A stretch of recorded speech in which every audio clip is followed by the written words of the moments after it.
Quiero saber que mi hija no sufrió. Afortunadamente la policía me dijo, mira, la bala entró y la mató. Yo sabía en mi corazón que algo le había pasado. El caso de asesinato que estremeció a una familia colombiana en 2019 finalmente se esclareció después de casi 5 años. Esta es la historia de la caleña Daniela Tavares Maya e Ivonne Serrano, una panameña que intentó manipular la escena del crimen para eludir a las autoridades. Todo habría comenzado con un simple gesto de amabilidad. El 23 de noviembre, a las 2 de la madrugada, Isabel Tavares esperaba recostada en su cama a su hija, Daniela Tavares. Le escribió: mi amor, ¿qué pasó que no has llegado? Daniela le contestó: mami, ya voy para la casa. Ese fue su último mensaje. Unos minutos antes me escribió: mami, ya voy para casa. Ella no tenía ganas de hacer nada más, ella simplemente iba a hacer un favor y se iba para su casa. Daniela y su madre viajaron en 2010 desde Cali para establecerse en Coral Springs, una ciudad a 1 hora de Miami, Florida, en los Estados Unidos, luego de que se acabara el contrato de Isabel en la gerencia de una entidad bancaria en la cual trabajó toda su vida y no encontrara ofertas laborales en Colombia. No le quedó otra opción que empacar maletas para emplearse en oficios de limpieza en ese país. El sueño americano empezó a fluir luego de unos años, cuando Isabel se independizó y montó su propia empresa de aseo. Mientras tanto, Daniela acabó en 2017 el high school y el college. Para 2019, año en el cual transcurre esta historia, Daniela comenzó sus estudios en criminalística en una universidad de Miami. También cumplió 21 años, su mayoría de edad en Estados Unidos. Daniela estaba para Isabel y ella para su hija. No había figura paterna, aunque sus hermanas y varios amigos las acompañaban en este país. Los vínculos con las personas también lo reforzaron en 2016, cuando ingresaron a un gimnasio. Cada mes, el gimnasio organizaba una salida de diversión. El viernes 22 de noviembre, el plan era ir a cine. Daniela y sus amigos se encontraron allí para pasar el rato. Antes de salir mencionó que no esperaba demorarse mucho, pues tenía algunas actividades programadas al día siguiente. Isabel siempre había mantenido una comunicación constante con su hija. La noche comenzó como cualquier otra, sin presagios de la tragedia que estaba por desencadenarse. Todo el tiempo, Isabel estuvo en contacto con su hija. Cuando se acabó la película, Daniela le avisó que iba a ir a cenar y a compartir un rato con sus amigos en un bar. Como estaba manejando, Isabel le dijo que no tomara y que tuviera cuidado. Daniela manifestó que llegaría hacia la 1 de la mañana. Pasó un par de horas desde cuando Daniela volvió a escribir. Le contó que una de sus compañeras de gimnasia le pidió el favor de que la llevara a su casa, cerca de donde vivían. Era ya una señora mayor. Ella se ofreció a llevarla a su casa porque vive muy cerca de nosotros. No sé qué motivos tuvo la señora. Era un integrante más del gimnasio donde ella iba.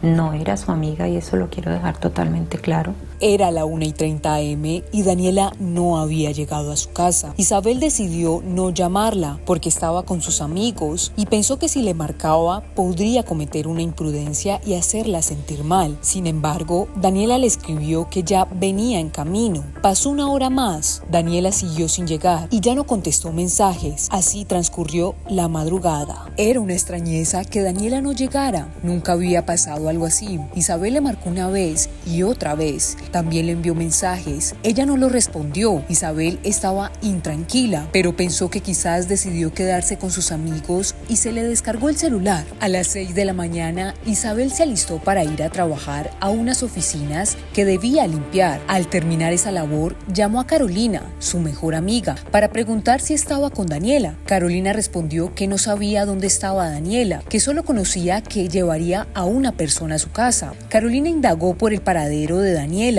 Sin embargo, nadie le entregó alguna pista sobre su destino. Isabel llamó a sus hermanas y a uno de sus mejores amigos para que la acompañaran a la policía de Coral Springs para alertar sobre la desaparición de su hija. A los minutos, su amigo la llamó para que retornara a casa. Señaló que él se encargó de llamar a los agentes y que allí las escucharían. Una vez Isabel llegó a su casa, la policía le dijo que sabían de la ubicación de su hija. Estaba muerta. Ella era una inspiración para todos. Ella solo era sonrisas, solo era risas para todos. Ella nunca tuvo una pelea con nadie. ¿Cómo? ¿Por qué? ¿Qué pasó? Estas preguntas rodaban sin cesar en la mente de Isabel Tavares. No podía entender cómo su única hija estaba muerta.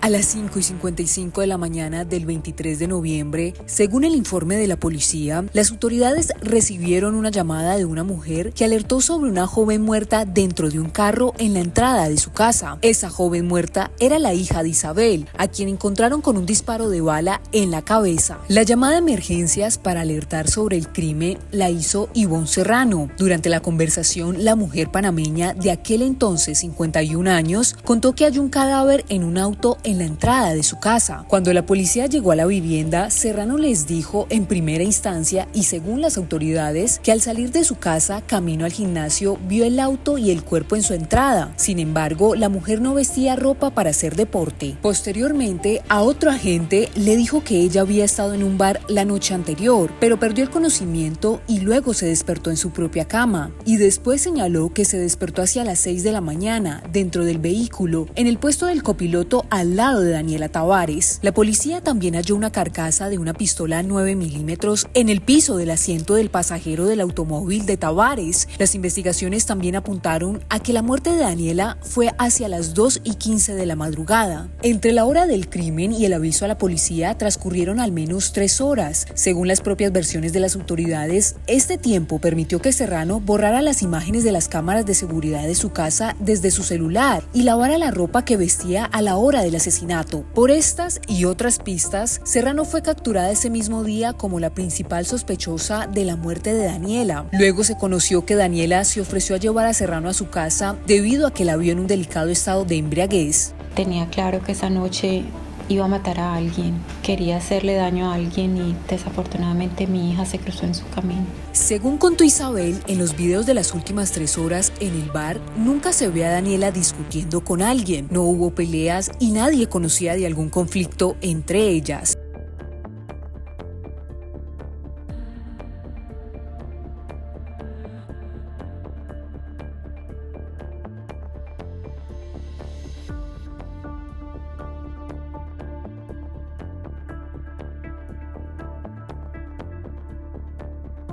Serrano fue arrestada por asesinato y manipulación de pruebas, declarándose inocente. Sin embargo, todo cambió en 2020, cuando un juez redujo los cargos, estableció una fianza de $20,000 y ordenó que Serrano asistiera a rehabilitación sin abandonar el centro, excepto para reunirse con sus abogados, mientras esperaba el juicio en su contra, por lo que la familia de Daniela lideró una campaña para que el caso no quedara en la impunidad. Que la persona que la asesinó pague como debe pagar, en la cárcel, no en su casa. Que se haga justicia como debe ser. Tras 5 años del crimen y nuevos hallazgos, el 21 de julio de este año, un jurado de una corte del condado Broward tomó una decisión drástica. Después de 2 días y medio de deliberación, encontró culpable de asesinato en segundo grado y manipulación de evidencias a Ivonne Serrano, quien hoy tiene 56 años. Se confirmó que será sentenciada el 12 de agosto y enfrenta una pena máxima de cadena perpetua, aunque el juez tiene la opción de imponer un castigo menos severo. Encontraron huellas de esa mujer en las 2 puertas del carro, tanto la del pasajero como la del pasajero de la parte de atrás. O sea que ella, lo que encontró este especialista es que aparentemente ella se bajó del carro, de la parte de atrás del carro le disparó a mi hijo, o sea que eso lo hacía premeditado. En honor a Daniela, su madre Isabel Tavares se hizo un tatuaje, mientras que en el gimnasio hay un mural con el rostro de ella. Sé que esa señora es mamá de 3 hijos y no sé cómo Dios puede bendecirla con el privilegio de ser madre.